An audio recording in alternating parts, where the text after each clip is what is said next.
11:15 11:30 बजे का टाइम रहा होगा। ऑफिस में अपना काम कर रहा था। उन्होंने मुझे बताया था कि ऐसे ऐसे पापा गोली मार दी है। तो उस समय तो मुझे थोड़ा सा मतलब मैं बता नहीं सकता वो फील क्या थी कि मतलब सोचने समझने की शक्ति ख़त्म हो गई, क्या हो गया। रास्ते मेरे भाई का फ़ोन आया था, तो भाई ने बताया कि उनको अस्पताल लेके जा रहे हैं कैलाश। तो छोटा भाई रविंदर जिसकी डेथ हो चुकी है 2014 में, वो भी सस्पिशियस है कि उसकी डेथ जैसे हुई मैं बताऊँ आपको आगे। तो वो मुझे मिला तो वो खून में सारा लथपथ था, तो रो रहा था, बदआवाज़ था। तो उसने मुझे बताया कि पापा को गोली मार दी है और बॉडी मोर्चरी में रखी है। 24-25 साल की उम्र में जब आपके सर से आपके बाप का साया हट जाए तो उस पीड़ा को वो भी नहीं बता सकता जिसके ऊपर वो गुजरी हो। आज की कहानी कोई कहानी नहीं है। आज की कहानी एक लड़ाई है। लड़ाई उसूलों की, गलत को गलत बोलने की, झूठ और बेईमानी के आगे सर ना झुकाने की। कहानी 2013 की है, जब पाले राम जी ने ग्रेटर नोएडा में इल्लीगल माइनिंग के खिलाफ आवाज उठाई थी। आवाज उठाने वाले की आवाज दबा दी जाती है। उनके साथ भी ऐसा ही हुआ और 2013 में दिन दहाड़े घर पे घुस के उनका मर्डर कर दिया गया। पालेराम जी का छोटा बेटा आई विटनेस था। 2 साल बाद उसका भी मर्डर हो गया। बॉडी रेलवे ट्रैक पर पड़ी हुई मिली। ऐसे में शायद कोई भी हार जाता और डर की वजह से गांव छोड़ देता, शहर छोड़ के कहीं और चला जाता। लेकिन आकाश चौहान ने हारने से मना कर दिया। एक होम्योपैथिक फार्मेसी कंपनी से जॉब छोड़ी, लॉ की पढ़ाई खत्म करी और अपने पिताजी के खूनियों को सजा दिलाई। तो आज मुलाकात करेंगे एडवोकेट आकाश चौहान जी से और जानेंगे कैसे उन्होंने कभी ना झुकने की कसम खा के अपने पिताजी के खूनियों को सजा दिलवाई। घर कहाँ है आपका? बचपन में कौन कौन था आपके परिवार में? ये आपका आज के समय में MIT यूनिवर्सिटी है नोएडा में, सेक्टर 125 में। उससे बिल्कुल लगा सटा हुआ गांव है सेक्टर 26 में, रायपुर खादर। बचपन में मेरे पापा स्वर्गीय पालेराम, मेरी मदर, मेरा छोटा भाई रविंदर जिसकी 2014 में डेथ हो चुकी है, एक छोटी बहन गीता जो मैरिड है, दिल्ली में शादी हुई है उसकी। आपने भी बताया स्वर्गीय पालेराम जी, तो उनकी डेथ कैसे हुई थी? एक्चुअली ये 31/7/2013 घटना है। जो हमारे पिताजी हैं, पापा हैं हमारे, वो घर पे थे, खेत से आके अपना खाना वाना खा के घर पे लेटे हुए थे। तो गांव के ही लोग थे, बाइक पे आए हैं और उनको 4-5 राउंड गोलियां मारी हैं, उनकी हत्या करी और भाग गए हैं। हत्या क्यों हुई उनकी? इसके पीछे कारण क्या था? हमारे गांव में ना 250 बीघे ग्राम समाज है। वो कहते हैं ना, वो ज़मीन जो है वो सरकारी लैंड होती है एक तरह से। और गांव के ही कुछ लोग हैं, मैं नाम ले लेता हूँ सीधा, राजपाल चौहान, उसके लड़के हैं सोनू चौहान, कुलदीप चौहान, जितेंद्र चौहान। इन लोगों ने उस ग्राम समाज पे लगभग 250 बीघे में से तकरीबन 100 बीघे ज़मीन पे अवैध कब्जा किया हुआ था। और उस ज़मीन पे इन्होंने स्टोन क्रशर मशीनें डाली हुई थी, फौजिया डाली हुई थी। और ये स्टोन क्रशर मशीनें काम क्या करती हैं, ये पहाड़ों से पत्थर मंगाते हैं ट्रकों के माध्यम से, बड़े बड़े पत्थर आते हैं और उनको पीस के बारीक चूरा बना के बदरपुर के उसमें ये मार्केट में सेल करते हैं। तो इन्होंने उसमें 100 बीघे वाली जो ज़मीन इन्होंने कब्जा की हुई थी, उसमें छोटे छोटे प्लॉट बना के ना लोगों को रेंट पे दिए हुए थे, जिसमें लोग अवैध अपना काम कर रहे थे। उसी के आड़ में ये लोग अवैध खनन करते थे रेत का, और पास में यमुना नदी थी, उसमें से भी अवैध खनन ये लोग कर रहे थे। और हमारे जो पापा हैं वो इस चीज़ का विरोध करते थे, क्योंकि इन लोगों के अवैध जो ये काम कर रहे थे उसकी वजह से आसपास खेतों को नुकसान हो रहा था, फसलों को नुकसान हो रहा था। और जो ग्राम समाज है पूरे गांव की है, और ये उस ज़मीन को बिल्कुल ही ख़राब कर रहे थे, क्योंकि एक बार जिस ज़मीन में खेती ज़मीन में पत्थर चला गया तो वो उपजाऊ नहीं रहेगी। पापा ने उनका विरोध किया, तो उसमें रंजिश रखते हुए इन्होंने पिताजी की हत्या कर दी। इतनी शक्तिशाली लोगों से उन्होंने आखिर पंगा ही क्यों लिया? एक होता है ना कि भाई कुछ गलत नहीं देख सकते, बस उनकी यही वो थी कि भाई ये लोग गलत कर रहे हैं। और ये दबंग प्रवृत्ति के लोग थे, आपराधिक प्रवृत्ति तो इनकी थी, ये थोड़ा सा दबंग थे। ये जो राजपाल चौहान था, ये दिल्ली पुलिस में कांस्टेबल था और ये घटना के समय सस्पेंड चल रहा था। तो इसको सारी तिकड़मबाजी बताती थाने में, जो भी इसको सेटिंग वेटिंग करनी थी, पैसे का लेना देना करना था, सब जानता था। तो कोई इनका विरोध नहीं करता था डर की वजह से। और इनके जो लड़के थे वो भी थोड़ा सा दबंग प्रवृत्ति के थे, किसी को धमकाना है, मारना पीटना है। और हमारे जो पापा जो थे वो गांव का परिवेश होता ही है, डरते किसी थे ही नहीं, जो कहना है मुंह पे स्पष्ट कहना है।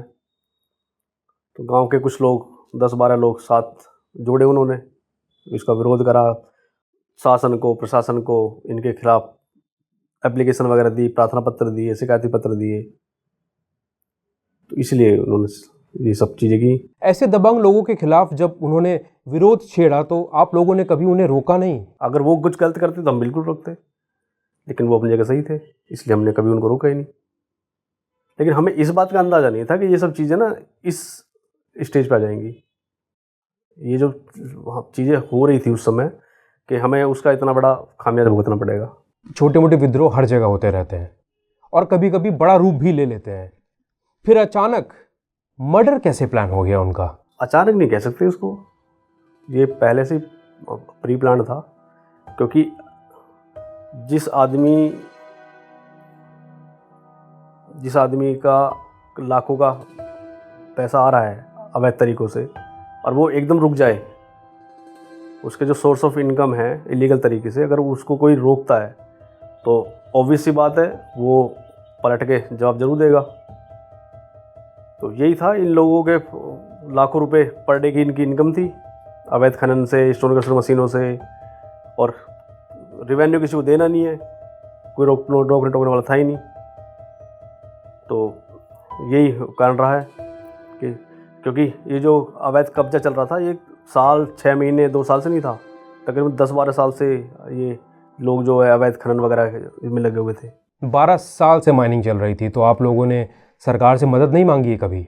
सरकार से मदद मांगी है, सरकार को ही कंप्लेंट दी है, जिलाधिकारी को कंप्लेंट दी है, मुख्यमंत्री को पत्र लिखे हैं।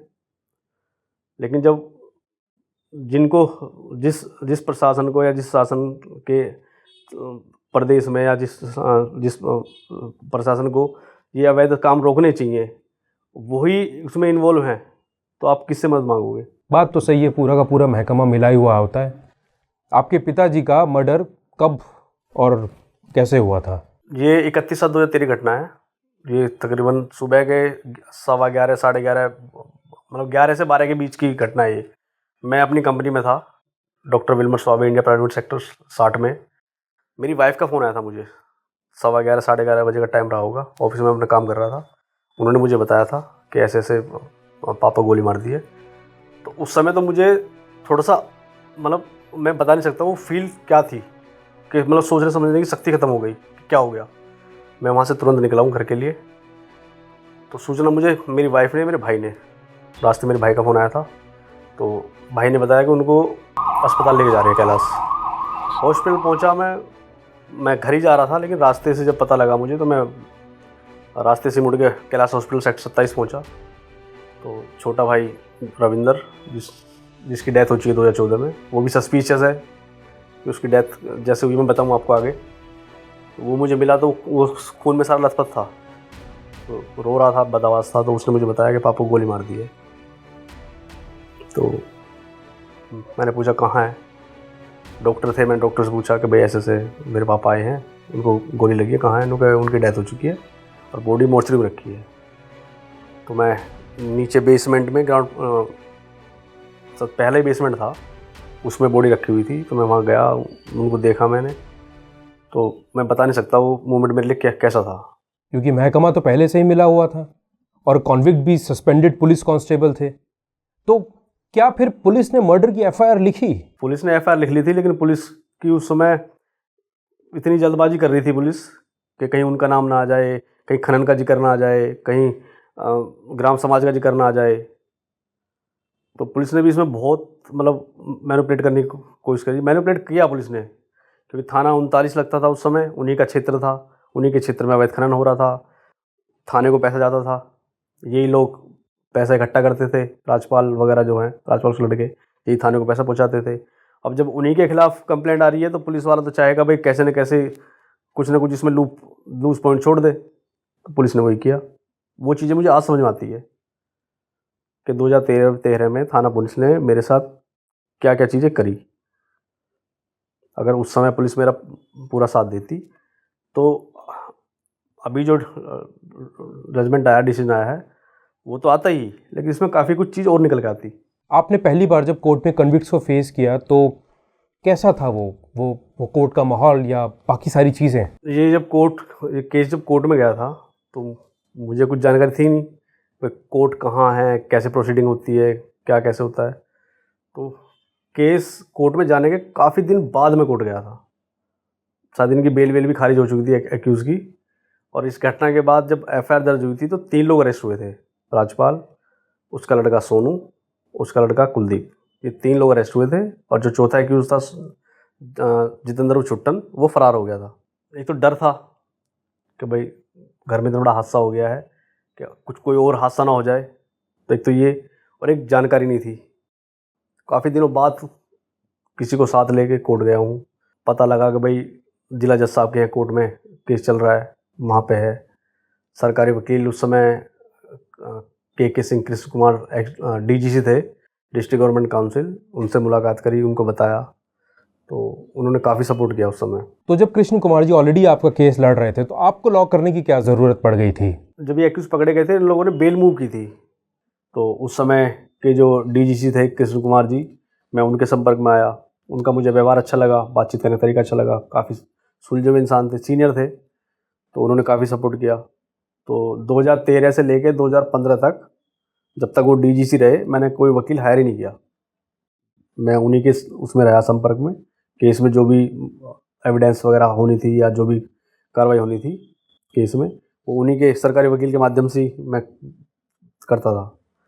फिर 2015 में मुझे पता लगा जनवरी में कि इन्होंने अपना डीजीसी का पद त्याग दिया है और वो खुद प्रैक्टिस में आ गए हैं, तो फिर मैंने उन्हीं को हायर कर लिया और इस केस में उन्हीं को अपॉइंट कर लिया। तो उन्होंने मुझे सजेस्ट किया कि भाई आकाश, तुम पढ़े लिखे हो, रोज़ तुम्हें कोर्ट आना होता है, तो तुम क्यों ना LLB कर लो। तो फिर मैंने 2017 में LLB करी। 2013 से मैं उनसे जुड़ा, 15 में उनको केस में मैंने अपॉइंट किया। और कुछ सर्कमस्टांसेस, कुछ घर की आर्थिक हालत ऐसे रहे थे कि मुझे 2017 में एडमिशन लेना पड़ा, और फिर मैंने उन्हीं को अपना गुरु मान लिया। आज मैं उन्हीं के जूनियरशिप में हूँ। आप एक प्राइवेट नौकरी में थे और केस के चक्कर में कई बार छुट्टी लेके आपको कोर्ट जाना पड़ता रहा होगा। ऐसे में आपके ऑफिस वालों ने कैसे सपोर्ट किया था आपको? सीनियर ने और ऑफिस स्टाफ ने बहुत सपोर्ट किया। इवन जिस दिन हादसा हुआ था, कंपनी से काफ़ी लोग आए घटनास्थल, मतलब मेरे घर पे काफ़ी लोग आए मिलने के लिए। जब उनको पता लगा कि भैया आकाश साथ फैमिली साथ ऐसा हादसा हो गया है, कंपनी से काफ़ी लोग आए। और तकरीबन 1-1.5 साल तक कंपनी ने मुझे काफ़ी सपोर्ट किया। मुझे इन्वेस्टिगेशन के लिए पुलिस बुलाती थी, तो मुझे छुट्टी लेनी होती थी, कभी मना नहीं किया। कभी हाफ डे में आना होता था, कभी मना नहीं किया। मुझे कोर्ट जाना होता था, मैंने छुट्टी के लिए कहा, कभी मना नहीं किया। तो 1-1.5 साल तक तो सब ठीक ठाक चलता रहा। लेकिन फिर एक टाइम ऐसा रहा कि कंपनी का काम सफ़र करता था। अगर मैं छुट्टी करता हूँ और दूसरा एम्प्लॉय भी छुट्टी करता है, कंपनी काम सफ़र करता है। तो कंपनी ने जब तक सब सपोर्ट किया उन्होंने, तब तो किया। फिर एक टाइम कंपनी ने मुझे मना कर दिया कि भाई आकाश, अब इससे ज़्यादा हम सपोर्ट नहीं कर पाएंगे, कि काफ़ी छुट्टियाँ हो रही हैं।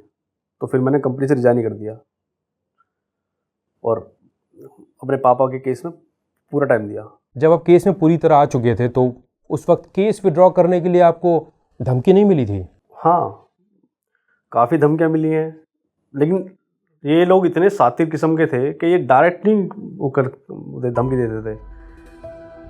किसी थर्ड पर्सन के थ्रू, किसी फोर्थ पर्सन के थ्रू, मेरे रिलेटिव के थ्रू, कि अगर मैं कोई कार्रवाई करना भी चाहूँ तो ये लोग, इन लोगों का नाम सामने से नहीं आएगा, या तो मेरा रिलेटिव फंसेगा या वो थर्ड पर्सन फंसेगा।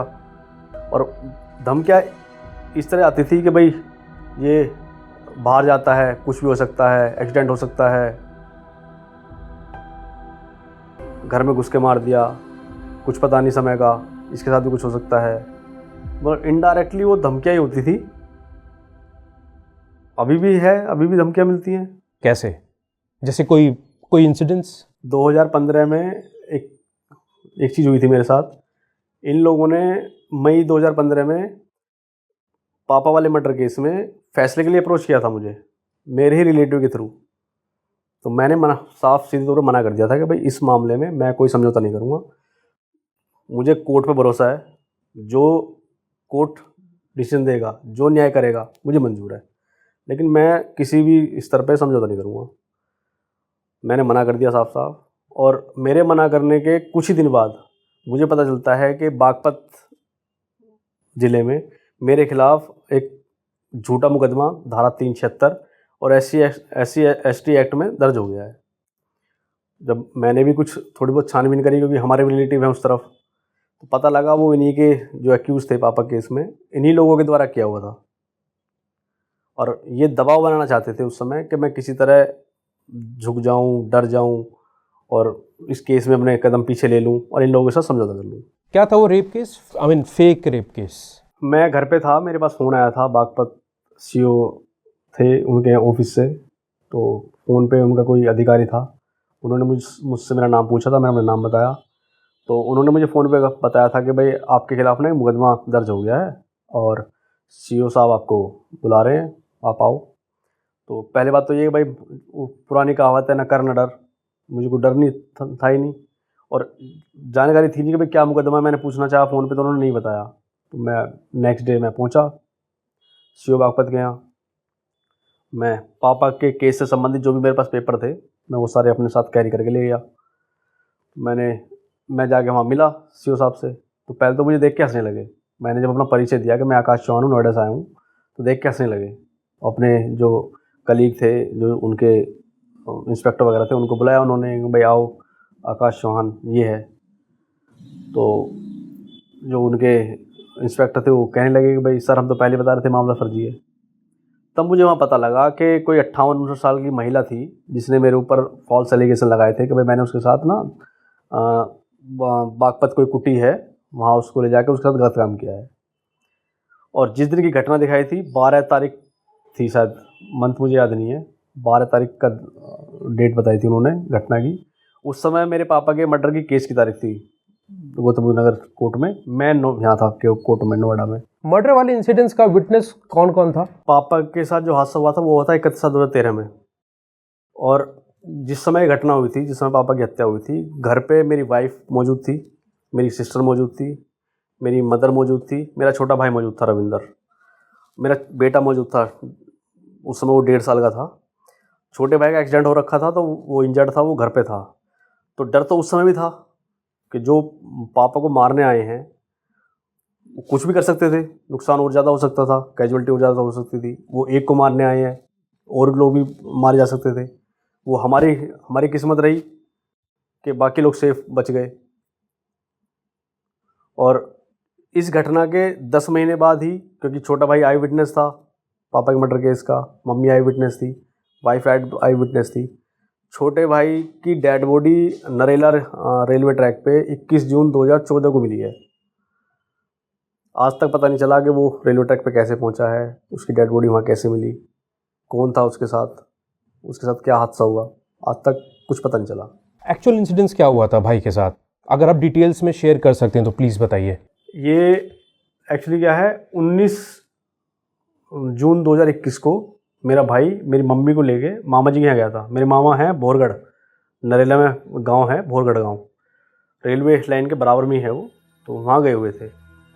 तो 19 को गए हैं, 19 को वहाँ रहे हैं, 20 को वहाँ रहे हैं, 21 की मॉर्निंग में मुझे जाना था मेरठ, मेरी वाइफ की काउंसलिंग थी बीएड की एडमिशन के लिए। तो मैं, मेरी वाइफ, मेरी साली, उनके हस्बैंड, हम चारों जा रहे थे मेरठ।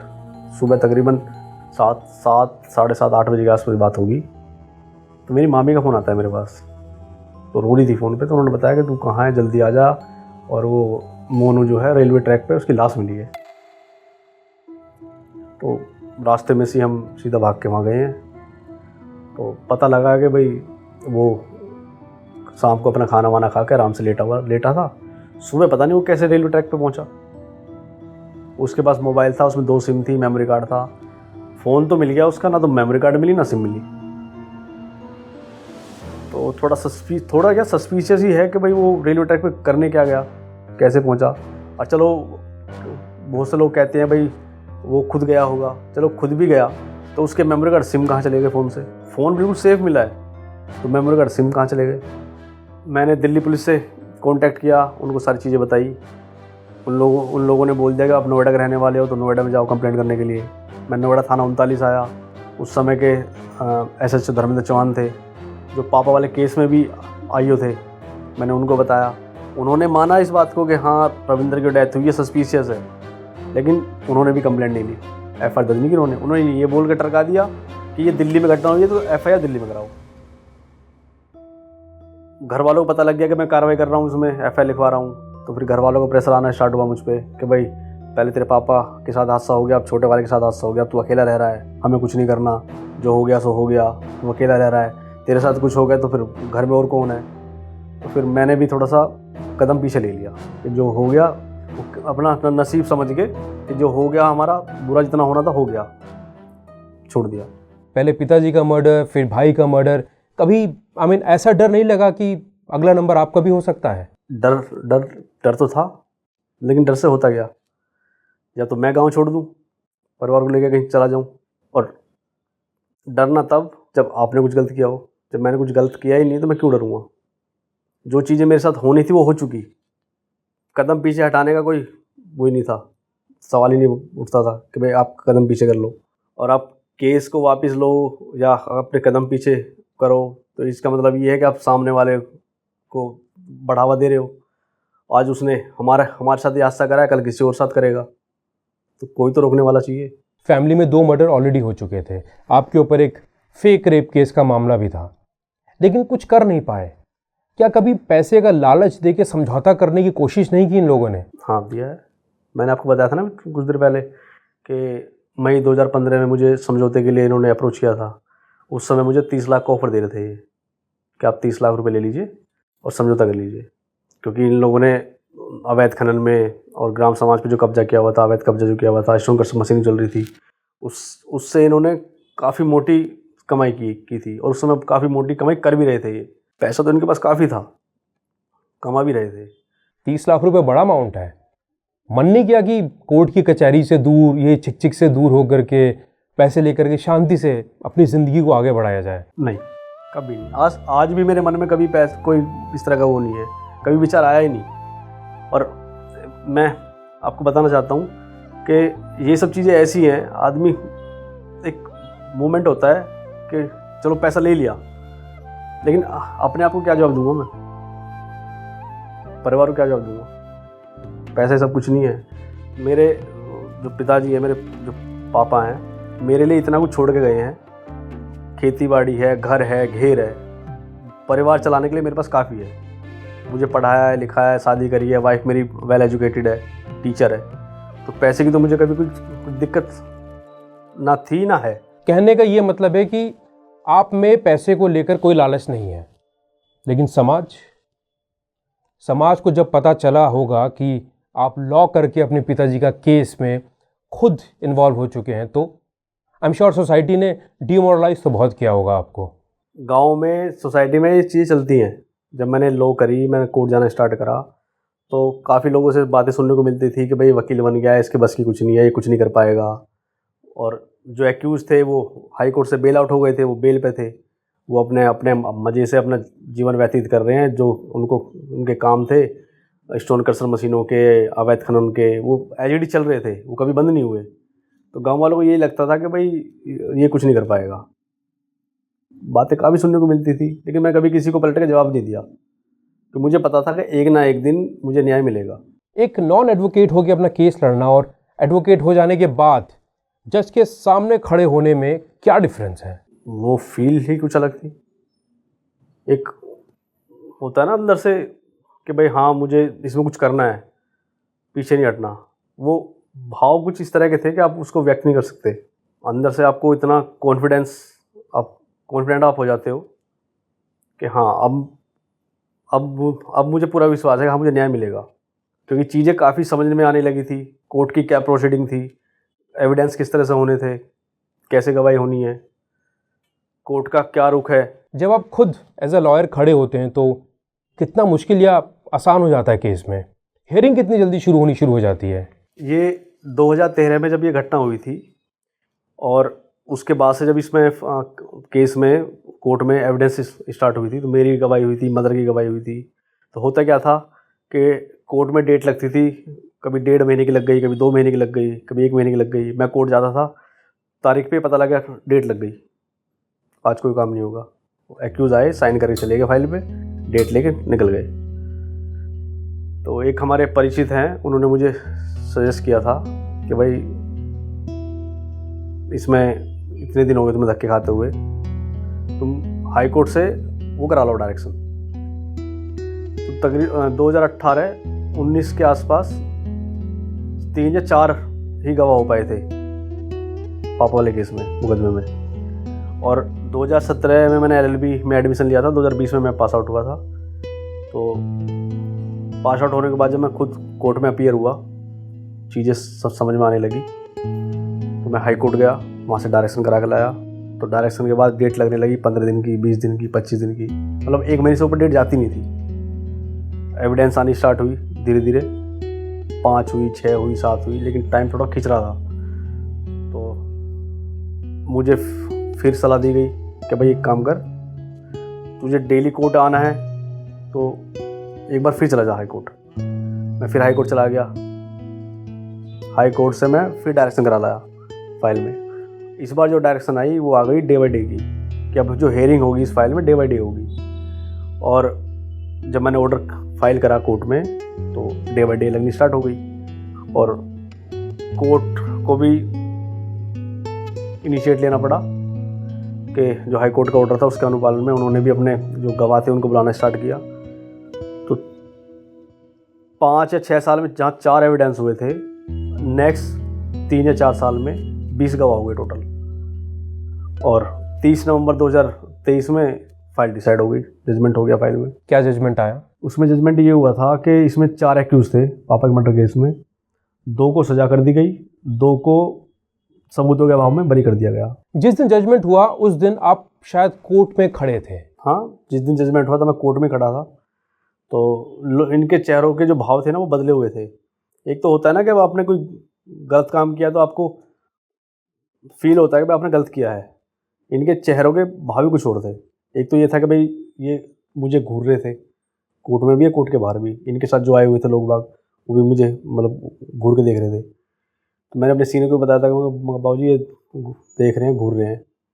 तो मेरे बाबूजी ने एक बात कही थी मुझसे उस समय कि जजमेंट जो भी हो, ये कुछ भी कहें, अपनी तरफ से तुम कुछ मत बोलना। क्योंकि वो मूवमेंट इस तरह का था कि भाई उनको तो सज़ा हो गई, वो तो जेल जा रहे हैं, लेकिन वो आपका क्या नुकसान कर दें आने वाले टाइम में कुछ पता नहीं है। सज़ा होके जेल जाने के बाद भी कहीं ना कहीं डर तो रहा होगा आपके अंदर भी। वो डर मुझे उस समय भी था, मुझे आज भी डर है। ये डर तो मुझे आज भी है, क्योंकि अपराधी का कोई दीन ईमान नहीं होता। और जेल में अपराधी किस तरह रहते हैं, क्या सिंडिकेट चलाते हैं, वो जग जाहिर है। धमकी सामने से तो नहीं है, लेकिन कानों में कानाफूसी तो होती है। कहीं ना कहीं से कुछ ना कुछ बातें आती हैं निकल के कि भाई थोड़ा सावधान रहो, थोड़ा देख के रहो, कहीं जाओ तो किसी को साथ लेके जाओ। तो ये इंडिकेशन ही है कि भाई कुछ भी हो सकता है। इतनी धमकियों थ्रेट्स मिलने के बाद भी आप डरे नहीं, ऐसा क्यों?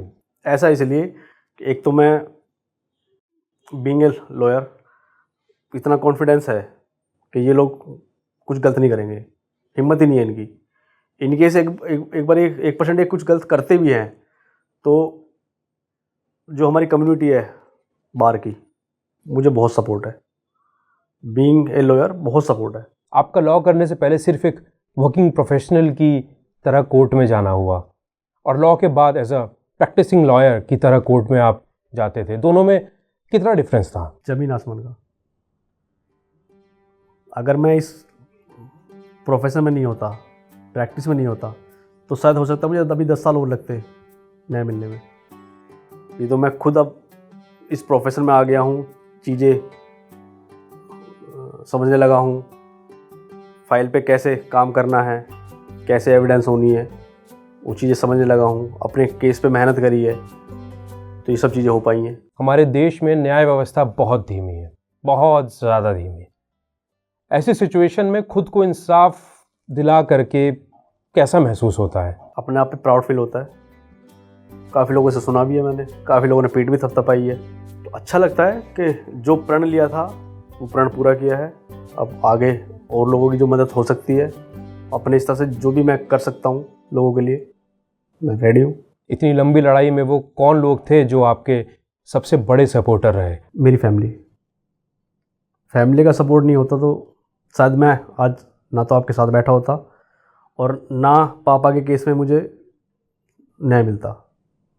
फैमिली का, रिलेटिव का बहुत सपोर्ट रहा है, और ख़ास तौर पे मेरे गुरु का, जो के सिंह जी हैं, जो आज मेरे सीनियर है, मेरे गुरु हैं, बहुत सपोर्ट रहा उनका। उस वक्त आप कहाँ थे जब जजमेंट आया था? मैं उस दिन गाज़ियाबाद कोर्ट गया हुआ था।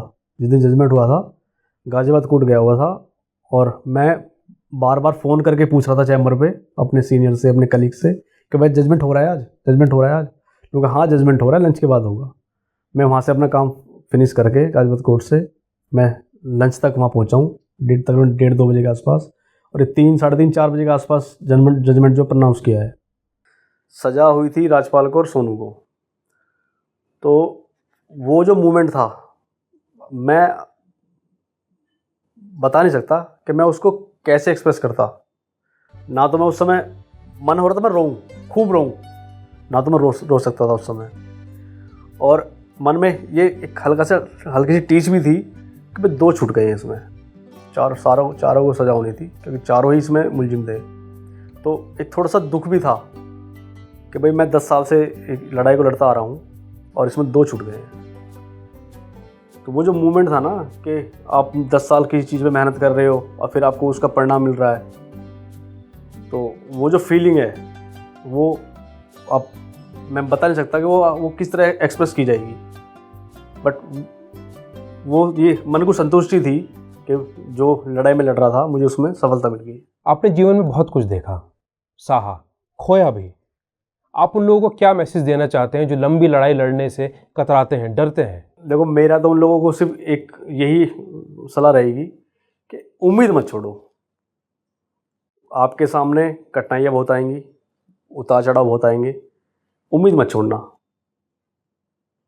कई बार ऐसा मोमेंट आएगा कि आप ये सोचोगे भाई नहीं, बस अब मुझे कुछ नहीं करना, बस हो गया। जहाँ आपने ये वो उस स्टेज से आप बाहर निकल गए, आप सफल हो जाओगे अपने उसमें।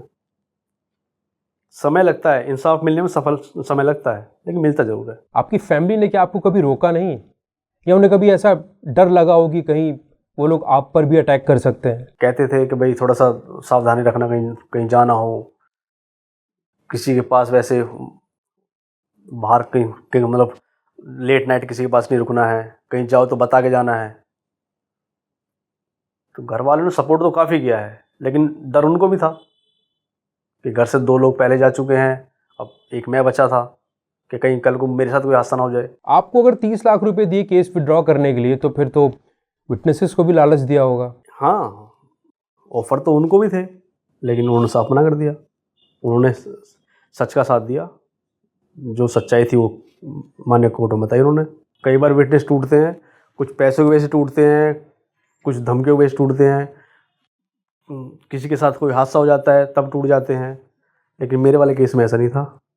मेरे वाले पापा वाले केस में 4 विटनेस तो हम घर के ही थे, 3 या 4 विटनेस गांव के थे, बाकी फॉर्मल विटनेस थे। और गवाही जो हुई है कंटेस्टेड हुई है, जिसने जो देखा जो सुना वही बताया कोर्ट में। अगर आप झुकेंगे नहीं तो जीतेंगे, और जो समाज आपका मजाक उड़ाता है वही समाज आपकी पीठ थपथपाएगा। चैनल के साथ बने रहिए अगली कहानी के लिए। जय हिंद।